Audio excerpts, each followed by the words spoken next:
Allez, bienvenue dans le débat de ce grand JT. On a J-1 avant le lancement du grand débat national. Ce sera dans l'heure avec Emmanuel Macron aux manettes. C'est assurément un pari à haut risque. 5 garants vont être nommés pour assurer l'impartialité de ce grand débat. C'est le rendez-vous de la dernière chance pour le président de la République. On en parle avec nos invités, avec Franck Alizio. Bonsoir, vous êtes vice-président du groupe Rassemblement National au Conseil Régional PACA. Mehdi Ouaoui, bonsoir, porte-parole de Génération. Et Isabelle Florennes, bonsoir, merci d'être avec nous. Vous êtes député MoDem des Hauts-de-Seine. On va écouter Thierry Mariani à propos de ce grand débat national.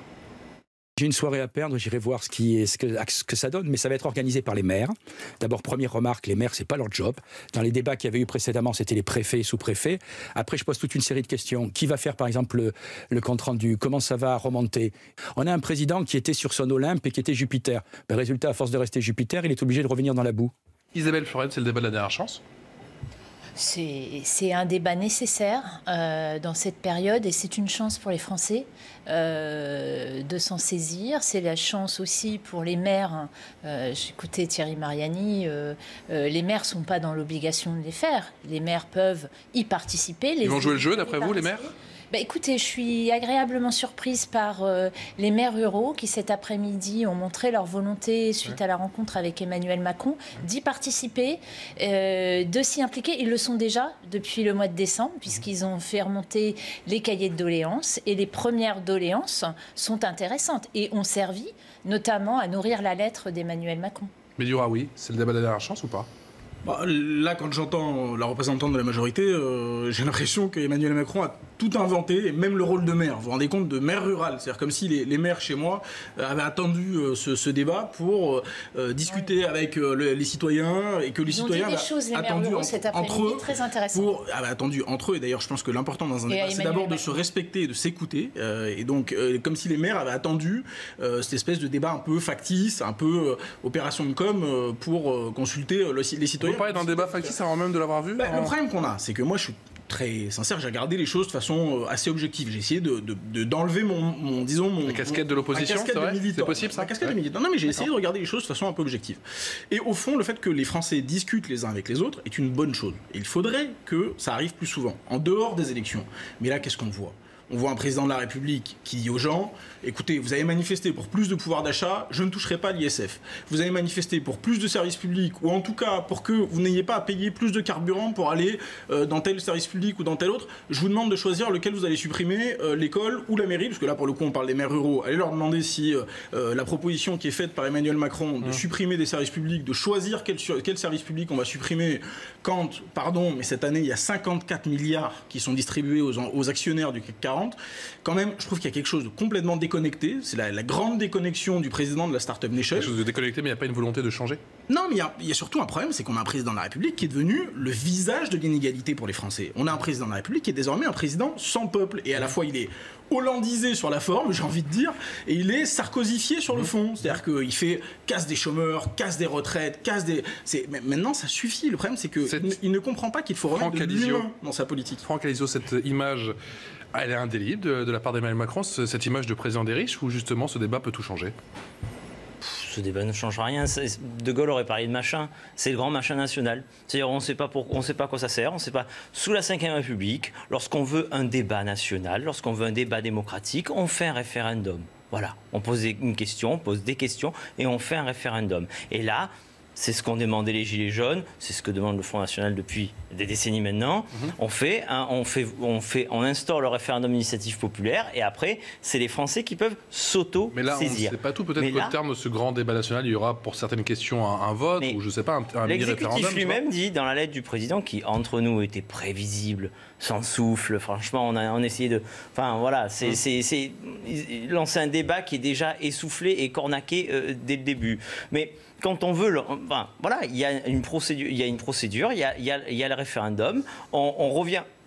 Il dit lui-même qu'il parle des thématiques soulevées par les Gilets jaunes. Bon, mais puisque les Gilets jaunes ont posé les thématiques, ont posé les questions, maintenant on laisse le peuple français trancher. Et la meilleure manière de trancher, c'est à travers un référendum, tout simplement. Je ne comprends pas. On a l'impression qu'on cherche à nous faire perdre du temps, qu'on cherche à détourner l'attention des Français pendant 4 mois. On a un peu l'impression d'entendre le discours de certains Gilets jaunes qui disent qu'effectivement, il y a une élection européenne, autant se concentrer cette lettre et ce grand débat national, c'est une perte de temps. Vous l'entendez, ça, Isabelle Florennes? On peut tout entendre, on est là pour débattre, justement. Donc, d'abord, c'est une lettre aux Français. C'est pas une lettre aux Gilets jaunes, c'est pas une lettre, et heureusement, aux partis politiques, parce que vu l'état des partis politiques actuellement, heureusement que c'est ouvert. Et c'est bien une chance de faire confiance aux Français, de venir débattre sur des thèmes qui, excusez-moi, vous dites on ferme le débat. Moi, je ne pense pas que le débat soit fermé sur la fiscalité. Il est ouvert. Pour moi, il est ouvert. Vous dites c'est fermé sur les SF. Mais qui dit que c'est fermé sur les SF? Le président de la République, si dans sa lettre. Si les Français s'expriment, moi je vais vous dire comment, je suis une députée. Moi je vais vous dire, si les Français expriment effectivement l'ISF, la suppression de l'ISF est remis en cause dans les cahiers de doléances des maires, c'est quelque chose qui est revenu. En 5e position, je crois, des chiffres que j'ai vus. Si l'indexation des retraites à l'inflation apparaît effectivement dans ce débat. Ce soir, à Nantes, les premiers débats ont commencé et d'après les images que j'ai vues sur votre antenne, il y avait du monde. Ce qui compte, moi je dis, c'est la discussion. Le débat est ouvert sur plus de 34 questions par le chef de l'État. C'est une occasion unique de se saisir. Je comprends bien qu'un certain nombre de partis politiques n'ont pas intérêt finalement au débat. Parlons-en. Les maires ruraux. Parlons des maires ruraux qui tout à l'heure ont été reçus à l'Élysée. Si vous permettez, juste de me laisser terminer. Les maires ruraux, tout à l'heure, ont dit quelque chose de très intéressant.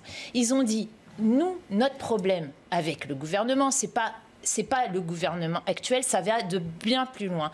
Sous Hollande, il y a quand même une loi formidable que les maires ruraux ont pris dans la figure et qu'ils ont toujours dans la tête. Ça s'appelle la loi NOTRe. Eh bien, on va avoir l'occasion de il était ministre de l'économie et secrétaire général adjoint de M. Hollande. Oui, alors attendez. Attention, vous êtes en train de critiquer le président de la République, on va vous taper sur les doigts dans la majorité. Cette loi, les maires ruraux l'ont pointée cet après-midi de façon très claire en disant on ne peut pas incriminer, on ne peut pas dire que le gouvernement d'Édouard Philippe est responsable de tout. C'est l'occasion pour ces maires de dire aussi ce qui ne va pas chez eux en termes d'organisation territoriale. Et il y aura un débat sur la décentralisation que nous, personnellement, au mouvement démocrate, nous appelons nos voeux. Et si nous avons la possibilité, je l'espère, à l'issue des débats, de passer à une étape suivante de la décentralisation, c'est une bonne chose. Donc, je pense que les Français, au fur et à mesure des jours et des semaines, vont comprendre l'intérêt de se saisir et d'y participer. En tout cas, la réunion de ce soir à Nantes est encourageante. On rappelle que 5 garants vont être nommés d'ici vendredi par le Premier ministre pour garantir l'indépendance du grand débat national. J'aimerais attirer votre attention à tous les trois sur ce tweet de Chantal Joanneau. Regardez, dès lors que le gouvernement a décidé de reprendre le pilotage du grand débat national, la CNDP, la Commission nationale du débat public, qui est une autorité neutre et indépendante, n'y a plus sa place. Cette réaction, c'était juste après la nomination d'Emmanuel Vargon et de Sébastien Lecornu. Est-ce qu'elle a mis le doigt sur quelque chose? Évidemment. Vous voyez bien que par ailleurs, quand même, c'est extrêmement choquant dans la période où on est de faire arbitrer un débat sur le pouvoir d'achat par une ancienne lobbyiste de Danone qui a été nommée au gouvernement par le président de la République. Et puisqu'on parlait des maires ruraux, excusez-moi, mais ils ne vous ont pas attendu pour dire tout le problème qu'ils ont avec ce président de la République, et notamment avec le mépris que ce président de la République a exercé envers notamment les maires ruraux. Mais pardon, la baisse massive de la dotation globale de fonctionnement qui permet aux petites mairies. Pourquoi il y a autant de maires aujourd'hui qui en ont marre, qui ont une blouse? Mais allez les voir. Il y en a toujours mais peut-être que vous ne les voyez pas. Peut-être qu'à force de discuter avec Mme Vargon, vous ne voyez pas ce que Parlons-en du débat, ni M. Lecornu. Parlons-en des sages. Il y a 5 personnalités indépendantes qui vont être nommées, 2 par le gouvernement, 1 pour l'Assemblée nationale, 1 par le Sénat et 1 par le Conseil économique et social. Alors parlons-en. Quand vous baissez la dotation globale de fonctionnement pour faire des cadeaux fiscaux, mais vous avez massivement baissé les dotations. Mais alors, pardon, je suis pas son représentant. On va laisser la parole à Franck Alizio. Vous êtes Franck Alizio, allez-y. Est-ce qu'on peut parler des sages et de l'impartialité? Ça servait surtout à baisser l'ISF de vos amis. Est-ce que je peux dire un mot sur l'impartialité du débat? Franchement, là aussi, personne ne fait même semblant d'y croire et fait semblant de faire semblant. C'était l'exécutif le premier. On nous a parlé de ça, il y a quelques jours, on nous parlait de Jean-Paul Delevoye pour être le sage qui va être impartial par rapport à Jean-Paul Delevoye. Ça a juste été le mec qui a désigné les candidats En Marche, qui était l'un des patrons d'En Marche pendant la campagne législative. Ancien médiateur de la République, président de la commission d'investiture président de la Commission nationale d'investiture qui a investi les candidats En Marche. Grand soutien. Grand soutien sur ces 5 garants. 5 garants. Ça va être nommé. Parce que si c'est Delevoye, la prochaine étape, c'est quoi? C'est Brigitte Macron? C'est Castaner? C'est qui? Vous caricaturez exagérément. C'était l'un des grands soutiens de M. Macron. C'est lui qui a désigné les candidats En Marche. Il n'y a pas plus proche, il n'y a pas plus investi dans En Marche que Delevoye. C'est pas lui. Il est on nous parlait de lui il y a 3 jours. De la consultation sur les retraites. Il y aura 5 personnalités indépendantes qui vont être nommées. Le gouvernement se laisse jusqu'à la fin de la semaine pour les nommer. Je comprends. Mais je comprends que ce débat, et on le voit bien, dérange. Les formations politiques qui tout le monde s'en fiche, madame. Qui se retrouvent à reperturber. Mais le problème, c'est que tout le monde s'en fiche. On préférait de vraies élections. D'ailleurs, on le voit bien dans les sondages, le crédit sur les formations politiques est malheureusement Vous voulez l'avis des Français très bas. Mais je crois que cette initiative de repartir sur les Français et d'éviter, et les partis politiques, quelque part, de donner la place. Parce que, regardez, on voit bien dans les consultations. Mais madame, en République et en démocratie, qu'est-ce que ça veut dire d'éviter les partis politiques? Que les lobbies se saisissent. Pardon, madame. Est-ce qu'il vaut mieux Ça, c'est un risque. Est-ce qu'il vaut mieux que ce soit la technocratie, vos amis de la haute finance? C'est ça, c'est eux qui doivent exercer le pouvoir. Vous voulez consulter les partis politiques? Allez, pas tous ensemble. C'est vos amis de la haute finance, c'est la technocratie. Ce sont les riches amis. Est-ce qu'il y a avant tout un problème sur l'impartialité de ce débat ou sur la finalité? En tout cas, les deux. Pour vous, c'est les deux. Vous n'êtes pas convaincu, effectivement, par l'impartialité de ce débat avec ces 5 sages qui vont être nommés. Il y a un énorme problème d'impartialité. Pourquoi? Avant même qu'il ait été nommé. Il est lancé, c'est pas très compliqué. Il est lancé par Emmanuel Macron et les conclusions seront faites par Macron-Emmanuel. C'est assez simple, on a compris. La lettre était très explicite. Et d'ailleurs, il y a un point qui revient sur tous les ronds-points de France. Madame, et si on nous écoutait, je crois que vraiment, vous ne montrez pas un exemple de respect. Vous ne montrez pas un exemple de respect démocratique. Sur tous les ronds-points de France, on a parlé de l'ISF. Ça a été un sujet que les gens soient de droite, de gauche, qu'ils aient été, ça tombe bien, on va en parler dans le deuxième débat. Engagés ou qu'ils aient été dans les partis politiques, ils ont parlé de l'ISF. La phrase la plus dure de cette lettre, c'est pour dire non, il n'y aura pas de rétablissement de l'ISF. Moi, il y a deux questions. Il y a deux questions qui m'ont choqué dans la manière de les poser. La première, c'est faut-il supprimer des services publics en France? Ouais, super, les Français n'ont jamais voulu supprimer des services publics en France. Macron pose les questions qu'il veut poser. Faut-il supprimer les services publics en France? Ben non, 3 fois non, et personne n'avait posé la question. Et sur l'immigration, c'est tellement biaisé que c'est, en gros, comment fait-on ensemble pour accueillir davantage d'immigrés? Ben c'est pas ça. Je crois pas qu'il ait écrit ça. L'immigration, c'est stop. C'est pas vraiment ça. C'est ça, parce que je crois que justement, il s'agissait de vous flatter, il a plutôt écrit l'inverse. C'est un meilleur accueil. Ça a peut-être être le mérite d'être posé, parce que je pense qu'il y a encore quelques jours, vous n'y croyez même pas à cette question de la part du gouvernement. C'était la divine surprise. C'était la surprise tout de même. C'était la divine surprise.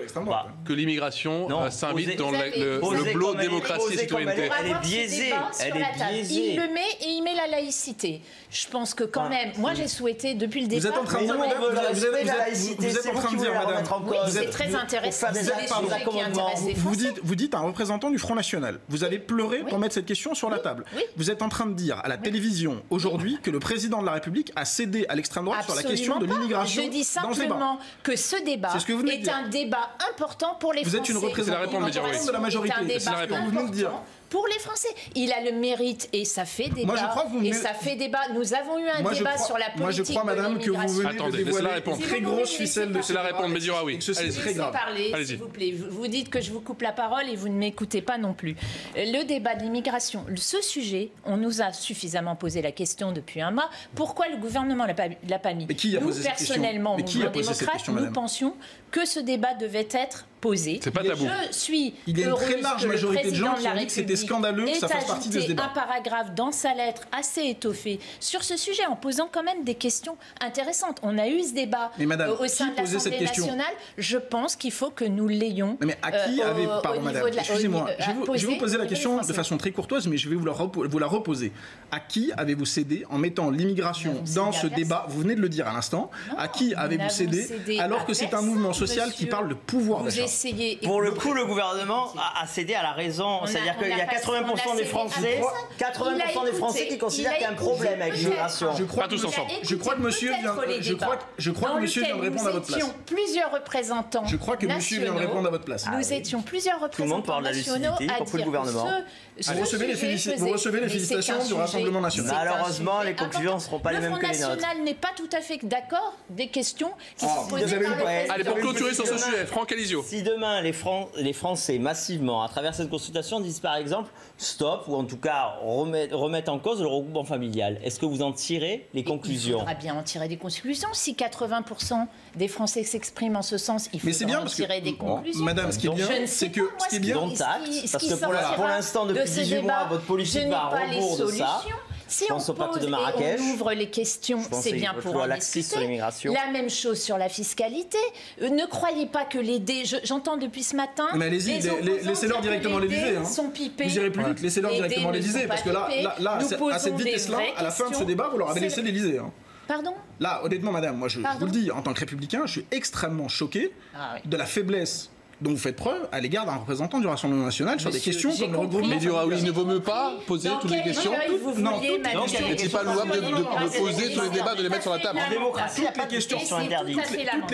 Toutes les questions sont légitimes. Ce n'est pas ce que j'ai dit et vous êtes tout à fait Toutes les questions sont légitimes. En revanche, une représentante de la majorité vient de nous faire comprendre vers qui le président de la République a souhaité diriger cette question. Les Français, ils en ont ras-le-bol. Les Gilets jaunes parlaient, mais madame, les Gilets jaunes parlaient de pouvoir d'achat, parlaient de l'ISF. Mais comme il faut défendre vos amis, vous avez souhaité détourner l'attention. Et vous avez détourné l'attention comment? De la plus grave des façons. Allez, laissez la réponse et on termine là-dessus. La réponse. Je dis simplement sur l'ISF, la question est posée. La question de la fiscalité plus juste, la question de la fiscalité sur le patrimoine peut être posée. Le sujet de la fiscalité, il est sur la table depuis le début. Vous interprétez en disant...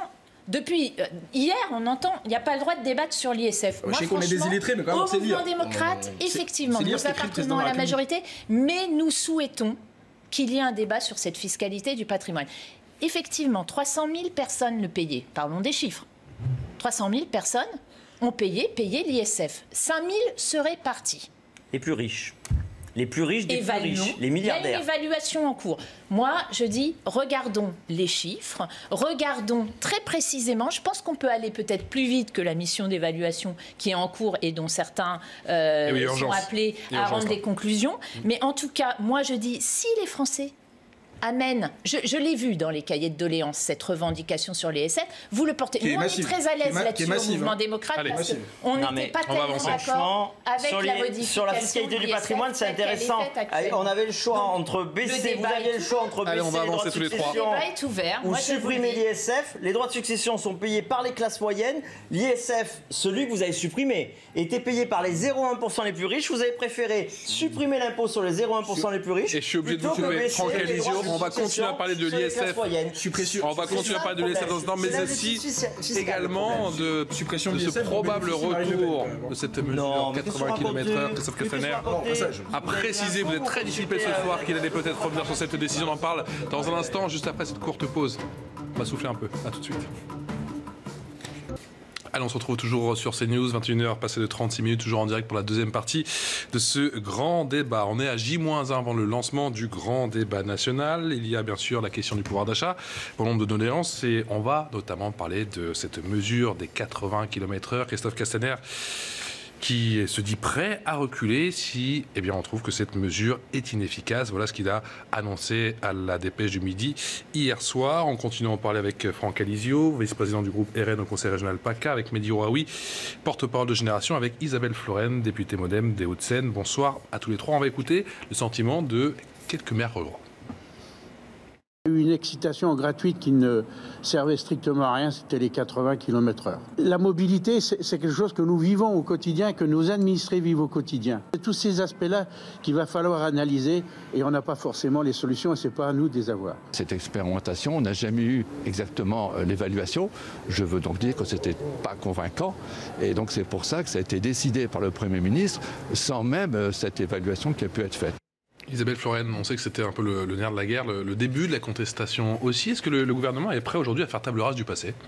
Moi, je ne sais pas. En tout cas, sur cette question des 80 km/h, moi, j'ai toujours pensé qu'il aurait fallu effectivement consulter temporiser les préfectures, les préfets, peut-être adapter. Il y avait peut-être certaines routes plus dangereuses que d'autres. J'ai exprimé sur ces questions. Alors moi, je ne suis pas une élue, contrairement à d'autres très concernés, parce qu'honnêtement, en région parisienne, on roule difficilement au-delà de 40 km/h. Mais effectivement, c'est bien l'exemple de, je pense, de faire en sorte qu'il y ait une meilleure concertation et avec les élus et avec les services territoriaux sur l'adaptation et cette volonté de diriger la France du haut vers le bas. Moi, nous, on est partisans de la décentralisation. Voilà un bel exemple d'écoute. Je pense que l'évaluation, c'est quand même se dire, est-ce que ça a permis réellement sur ce temps. On a toujours dit le Premier ministre s'est toujours engagé sur une expérimentation. Il l'a appliqué à l'ensemble du territoire. Ça a été effectivement mal vécu par un certain nombre d'élus et on voit bien qu'aujourd'hui, il faut vraiment repartir sur des chiffres, voir dans un temps très court, dans les 2 mois qui viennent, quelle est la réalité effectivement sur les tués, enfin les victimes de la route.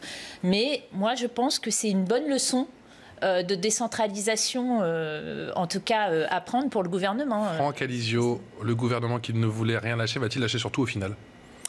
Déjà, c'est vrai que cette affaire, c'était il y a 1 an. On a l'impression que c'est une éternité. Et il y a 1 an, la première à avoir tiré la sonnette d'alarme sur justement cette affaire, c'était Marine Le Pen. C'est-à-dire qu'à l'automne 2017, elle prend la parole sur ce sujet, elle le prend à bras le corps. Elle lance une pétition. Elle lance une pétition, 150 000 signatures. On lance même un forum de défense des usagers de la route. Donc c'est un sujet qu'on a senti avant tout ça, tout simplement parce qu'on est connecté au terrain et tout simplement parce qu'on a senti que c'était le début du matraquage des classes moyennes. Ça n'a pas loupé. Il y avait eu la CSG, il y a eu le prix du carburant, il y a eu le contrôle technique. Ça a été le début du matraquage des classes moyennes. C'était, je ne sais plus les termes méprisants qu'avait employé Griveaux pour parler des gens qui n'ont pas la chance d'habiter dans ces grandes métropoles et donc qui étaient méprisés par le gouvernement. Nous, pour finir, tout de suite, on a dit, voilà, plutôt le tout répression, plutôt que sauver le soldat radar, parce que c'est ça en réalité. Hein. Aujourd'hui, en France, ça se résume à 4000 radars qui rapportent 1 milliard d'euros chaque année à l'État. Plutôt que le tout répressif, on voulait une véritable prévention de sécurité routière, de la prévention, et on voulait surtout un véritable. Il n'y a eu aucun bénéfice pour la sécurité routière. Il n'y a eu aucun bénéfice pour la sécurité routière sur le nombre de morts sur la route. 80 km/h, c'est très.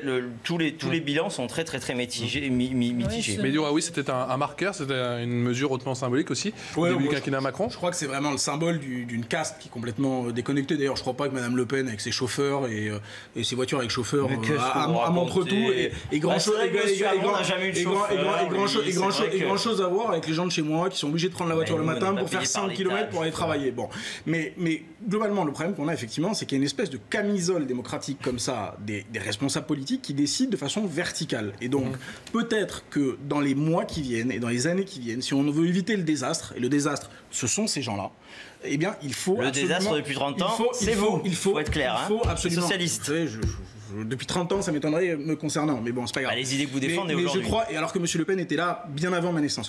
Mais en tout cas, ce qui est important, c'est qu'on remette évidemment les citoyens au cœur du jeu démocratique. Et si on avait écouté les citoyens, par exemple, sur cette mesure, peut-être qu'on aurait fait les choses de façon moins brutale. Je suis contente de vous l'entendre dire, parce que c'est tout à fait ce qu'on fait avec ce grand débat, justement. C'est redonner la parole. C'est fantastique, vous avez toujours raison. C'est bien. Écoutez, vous me donnez l'occasion. Voilà, ça me donne l'occasion de vous répondre. C'est pour ça que les Français vous aiment. Je pense que le divorce entre la classe politique et les Français ne date pas de M. Macron, contrairement à ce que vous avez raison, d'ailleurs. J'ai l'impression que vous défendez bien avant, et les socialistes y ont largement à force de vous écouter, les socialistes qui ont permis à M. Macron d'être là où il est aujourd'hui, et notamment tous ceux qui ont appelé à voter pour lui dès avant je crois pas. Vous êtes comptable du désastre qui est en train de se passer. Vous êtes comptable de tous les désastres. Je ne crois pas me concernant. Celui depuis 30 ans et celui d'aujourd'hui et de demain. Mais il a vraiment besoin des gens comme vous. Mais par contre, madame, vous savez, vous pouvez continuer à défendre un président sans peuple, mais je crois malheureusement que vous prenez une très grave responsabilité dans l'accession au pouvoir de ces gens-là. Mais on n'a rien à voir avec l'accession au pouvoir de M. Macron. Mais je comprends que vous ayez besoin les uns des autres pour vous. Et maintenant, on appelle le gouvernement à ne plus être dans la parole, dans l'action. Si demain Christophe Castaner recule sur cette question des 80 km/h, ce serait signe de pragmatisme ou c'est signe de faiblesse de la part du gouvernement ? Moi, je pense que l'évaluation que demande Christophe Castaner est une bonne chose. C'est signe d'écoute et c'est signe d'évaluer. On a trop tendance. Pas de faiblesse. C'était ça l'idée. l'expérimentation et l'évaluation. Nous, on demande aussi au Parlement plus d'évaluation sur un certain nombre de lois pour savoir si les mesures sont les bonnes. Et ça, c'est une demande et une revendication qu'on a notamment dans le projet de loi des institutions et pour être mis dans le débat. Moi, je dis que c'est un signe de pragmatisme et après tout, c'est une bonne chose. Je pense que des mesures pragmatiques, en tout cas celle-là, visiblement, n'a pas satisfait depuis le début. Il y en a d'autres. Il y a une méthode qui est mise sur la table, c'est la méthode de la concertation. Vous parliez de Jean-Paul Delevoye, justement. Jean-Paul Delevoye, ça fait 1 an. Il ne faut pas les relancer sur Jean-Paul Delevoye. C'est un autre débat. Ouais. Mais c'est pour dire que la méthode de la concertation, c'est une bonne méthode et c'est la méthode que nous souhaitons au mouvement démocrate. C'est bien parti pour la concertation? 30 secondes. Non, évidemment que c'est pas bien parti. Vous appelez aujourd'hui vos militants, je parle à la génération, je parle au Rassemblement national, à participer à ce grand débat national? Il faut trancher, il faut agir, c'est pas compliqué, c'est le moment de trancher et d'agir. Vous appelez vos militants à le faire ou pas? À participer? Nous, on n'a jamais rien interdit à nos militants. Mais est-ce que vous les motivez? Est-ce que vous les boostez? Mais on n'est pas là pour être les agents du gouvernement non plus. On laisse la liberté, on n'a jamais poussé personne. Vous savez, la dernière fois qu'il y a eu un débat comme ça, c'était le fiasco du débat sur l'identité nationale. On avait participé à ce débat et ça nous avait énormément profité parce qu'on avait pu dire des vérités. Je disais ça pour faire rire Mehdi Ouraoui. Nous, voilà, non, mais j'ai vu le petit sourire en coin. Merci. En 2019, nous, on veut une année détox. C'est-à-dire, on veut une année avec des idées nouvelles, on veut une année qui soit innovante, avec des idées radicales. Et vous voulez porter des idées? Le revenu de l'opposition, le revenu universel, la taxe robot. Donc, il y a ce débat. Enfin, on portera le débat partout, tout le temps. Et on n'attend pas le président de la République qui a quand même été plus que vertical depuis le début de son mandat. C'est peut-être son principal problème. Pour clôturer, pour clouter. Eh bien, je dis c'est une chance. Le président fait confiance aux Français. Nous faisons confiance aux Français pour qu'ils se saisissent de cette opportunité. Donc voilà, ça commence demain. Et il y aura un site internet pour trouver les réunions. Je sais pas, non, on croise pas les doigts. On s'y met tous et puis on discute, on dialogue. Et surtout, après, on s'engage à faire autre chose, c'est-à-dire un nouveau contrat et faire un peu autrement ce qui est nécessaire. Merci à vous Isabelle Florennes, merci Mehdi Ouraoui et à vous Franck Alizio. Merci à tous les trois d'avoir débattu ce soir dans ce grand débat sur CNews. Tout de suite vous retrouvez Solène Mabrouk, c'est l'heure des voix de l'info. Excellente soirée.